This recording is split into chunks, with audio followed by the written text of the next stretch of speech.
zoba na bango ya artiste wana beta mobini ya zoba abinaka se mpona kwanga ya pamba ti lelo bafuta ete na bafrancophonie lokola yo ozwa kote kuna bokomise bobakiseli ngambo ya bouton akozwa bouton vi na ye mobimba banyama zoba na bango ya artiste wana beta mobini ya zoba abinaka se mpona kwanga ya pamba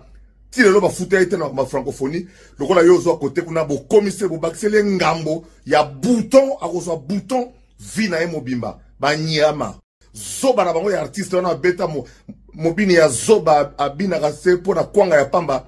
ti lelo bafuta ete na bafrancophonie lokola yo ozwa kote kuna bokomise bobakiseli ngambo ya bouton akozwa bouton vi na ye mobimba banyama.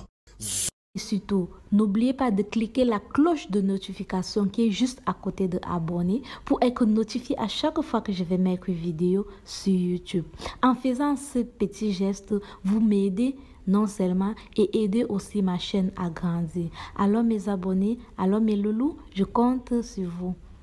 À bientôt.